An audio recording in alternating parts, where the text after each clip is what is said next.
Hello अस्सलाम वालेकुम, welcome to my channel the dark room. I hope आप सब ठीक होंगे। आज मैं आपके लिए बहुत ज़बरदस्त हॉरर स्टोरी लेकर आई हूँ, बट स्टोरी आज के स्टार्ट करने से पहले मैं आप लोगों से रिक्वेस्ट करूँगी, प्लीज़ पहले मेरे चैनल को सब्सक्राइब कर दें। और आज की स्टोरी आपने सुन के मुझे कमेंट में बताना है कि आपको मेरी आज की स्टोरी कैसी लगी है। सो देर नहीं करते, चलते हैं आज की अपनी स्टोरी की तरफ। Horror hospital.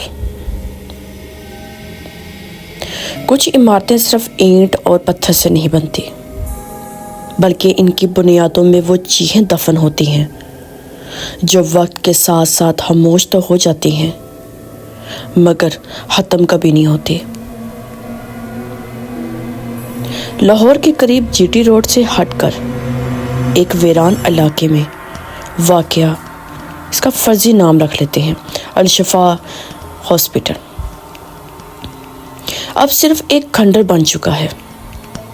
1990 की दहाई में यहाँ एक ऐसा वाक़या पेश आया जिसने इसके दरवाज़ों पर हमेशा के लिए ताले डलवा दिए।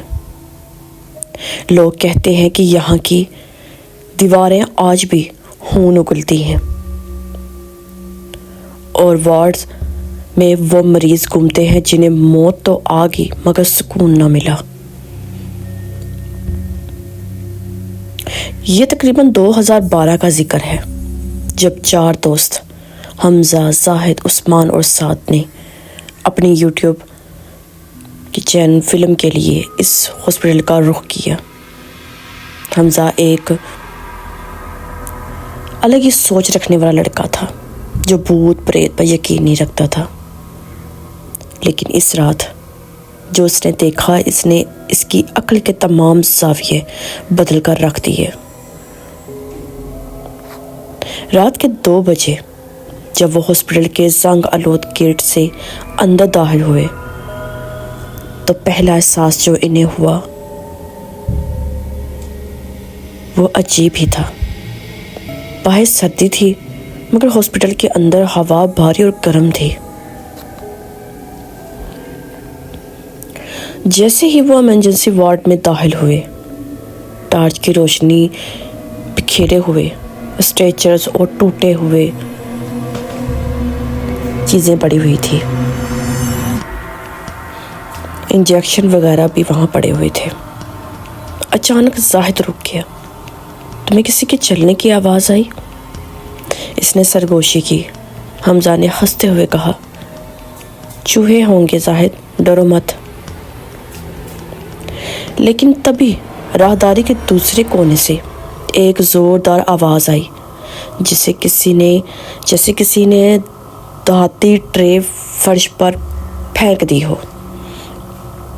जब इन्होंने वहाँ टार्च मारी तो वहाँ कोई नहीं था, मगर फर्श पर एक ताज़ा खून का धब्बा मौजूद था जो आहिस्ता आहिस्ता फैल रहा था। वो सीढ़ियाँ चढ़कर दूसरी मंजिल पर मौजूद ऑपरेशन थिएटर ओटी की तरफ बढ़े। वहाँ की बू नाकाबिले बर्दाश्त थी, सड़ी हुई गोश्त की बू और फनाइल का एक अजीब सा मिला जुला कोई स्मेल जैसे इकट्ठी हो जाती है, इस तरह की। साथ ने कैमरा ऑन किया कि अचानक ओटी का बाहरी दरवाज़ा खुद ब खुद खुल गया। अंदर एक पुरानी ऑपरेशन टेबल पड़ी थी। इस टेबल के ऊपर लगी हुई लाइट अचानक टिमटिमाने लगी। हालांकि हॉस्पिटल की बिजली बरसों पहले कट चुकी थी। हमज़ा, देखो, उस्मान की चीख निकल गई। टेबल पर एक साया लेटा हुआ था जो तड़प रहा था। इसके पेट से सियाह रंग का मादा निकल रहा था। जैसे ही वो करीब हुए, वो साया गायब हो गया, मगर टेबल पर एक नई सर्जिकल छुरी पड़ी हुई थी जिससे धुआं निकल रहा था। سب سے خوفناک تجربہ بیسمنٹ میں واقع سردخانے میں ہوا۔